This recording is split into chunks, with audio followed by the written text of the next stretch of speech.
अस्सलाम वालेकुम। उम्मीद है कि आप सब खैरियत व आफियत से होंगे। आप लोगों ने कभी कभार ये देखा होगा कि कुछ लोग सड़क किनारे पेशाब कर रहे होते हैं, रफ़ा हाजत कर रहे होते हैं। तो ये एक बहुत बुरी आदत है। मैंने चंद दिन पहले एक शख्स को देखा जो सड़क किनारे बैठकर ये हरकत कर रहा था, और ये लाहौर शहर में और एशिया में ख़ास तौर पे, भारत में मुख्तलिफ जगहों पे लोग अक्सर औक़ात सड़क किनारे इस किस्म की हरकत करते हैं, जिससे बहुत ज़्यादा ताफ़ुन और स्मेल पैदा होती है, जो कि सड़क से गुजरना बाज़ औक़ात बहुत मुश्किल हो जाता है। हज़ूर सल्लल्लाहु अलैहि वसल्लम बैतुल खला के हवाले से, रफ़ा हाजत के हवाले से बहुत ज़्यादा एहतियात से काम लिया करते थे। सो हमें भी एहतियात से काम लेना चाहिए।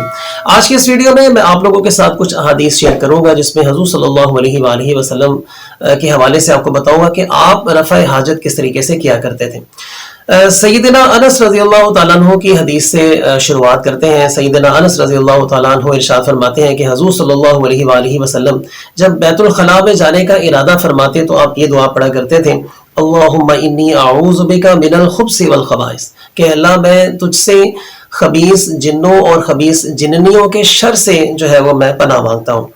हज़ूर सल्लल्लाहु अलैहि वसल्लम अक्सर ये फरमाया करते थे कि बैतुल खला जिन्नों और शैतानों के हाजिर होने की जगह है। सो जब भी कभी आप बैतुल खला में जाने का इरादा करें तो आपको ये दुआ पढ़नी चाहिए, यानी आऊज़ु बिल्लाहि मिनल खुब्सि वल खबाइस। यानी जो मैंने पहले आपके साथ एक दुआ शेयर की है, ये उसी का ही कुछ पोर्शन है जो अल्लाह के नबी ने फरमाया, यानी कि मैं पनाह मांगता हूँ खबीस जिन्नों और खबीस जिन्नियों के शर से।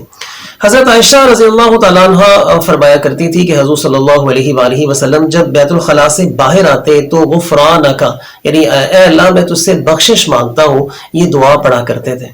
सो दोस्तों, जब भी कभी हम बैतुल खला में जाने का इरादा करें, बैतुल खला को अटेंड करें रफ़ा हाजत के हवाले से, तो फिर हमें कम से कम ये दुआएं लाज़मन पढ़नी चाहिए, क्योंकि वो एक ऐसी जगह है जहाँ पे जिन्नों और शैतान जो है वो आपस में मिलते हैं, या उनके वो हाजिर होते हैं, या वहाँ पे जो भी उनका एक सिस्टम है वो अल्लाह बेहतर जानता है, या हज़ूर सल्लल्लाहु अलैहि वसल्लम जानते हैं। हमें सो एहतियात बरतनी चाहिए।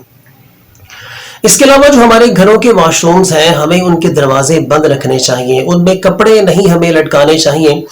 सो इस हवाले से भी बहुत सारे उलमा और बुजुर्गान दीन से भी मेरी बातचीत हुई है। वो ये फरमाते हैं कि अगर आप अपने कपड़ों को वॉशरूम में लटकाते हैं तो ये लटकाना भी बहुत बुरी बात है। इसमें बाज़ औक़ात ऐसे असरात आपके ऊपर होते हैं जो जिनसे फिर बचना बहुत मुश्किल होता है, जो कि बहुत बुरे हैं।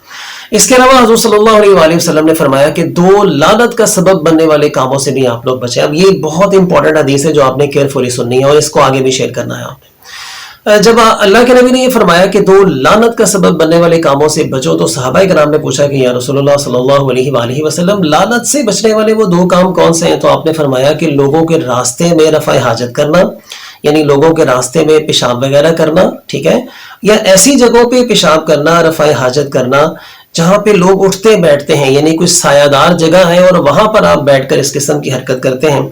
सो ये इन दोनों जगहों पर अगर आप ये काम कर रहे हैं, रफ़ा हाजत कर रहे हैं, मतलब रास्ते में या किसी ऐसी जगह पर जहाँ पे लोगों का उठना बैठना है, यानी या साया वगैरह है वहां पर, तो आप अगर वहां पे पेशाब करते हैं तो इसका मतलब ये है कि आप अल्लाह की लानत का सबब जो है बन रहे हैं।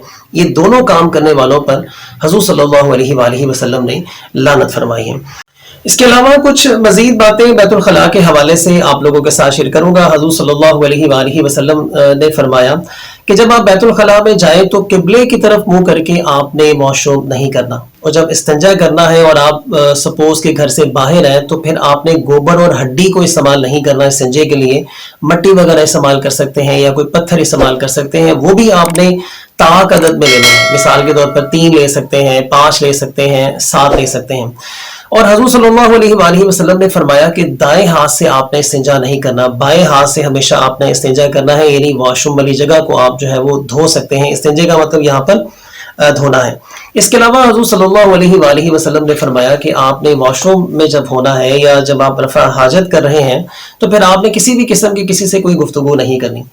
एक सहाबी रसूल है, यानी हज़रत अब्दुल्ला बिन उमर रज़ियल्लाहु ताला अन्हु फरमाते हैं कि एक दफ़ा हज़ूर सल्लल्लाहु अलैहि वसल्लम रफ़ा हाजत कर रहे थे तो एक आदमी आपके पास से गुजरा, उसने आपको सलाम किया तो आपने उसके सलाम का जवाब नहीं दिया।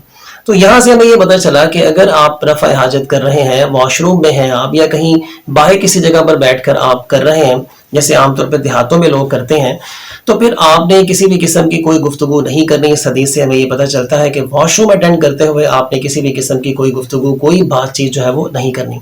حضور صلی اللہ علیہ وآلہ وسلم پانی سے بھی استنجا کرتے تھے، اور اس کے علاوہ اگر پانی دستیاب نہیں ہوتا تھا تو پھر آپ پتھر استعمال کرتے، اور پتھر بھی آپ جو ہے وہ طاق عدد میں جو ہے وہ استعمال کرتے تھے۔ اور اس کے علاوہ اللہ کے نبی کی اور مختلف احادیث ہیں جو اللہ کے نبی نے بیان کی ہیں کہ جب آپ نے رفع حاجت کرنی ہے تو پھر آپ نے کس طریقے سے واش روم وغیرہ کو اٹینڈ کرنا ہے۔ دوستو، یہ آج کی ویڈیو بنانے کا مقصد میرا صرف اور صرف یہی ہے کہ ہم آج کل سڑک کے اوپر بیٹھ کر جو ہے وہ پیشاب کرنا، اور ایسی جگہوں پہ جا کے پیشاب کرنا جہاں پہ لوگوں کا اٹھنا بیٹھنا ہوتا ہے، ویسے بھی یہ بہت برے کام ہے، غیر اخلاقی قسم کے کام ہیں۔ سو ہمیں اگر کوئی کر رہا ہے تو پھر ہمیں اسے منع بھی کرنا چاہیے۔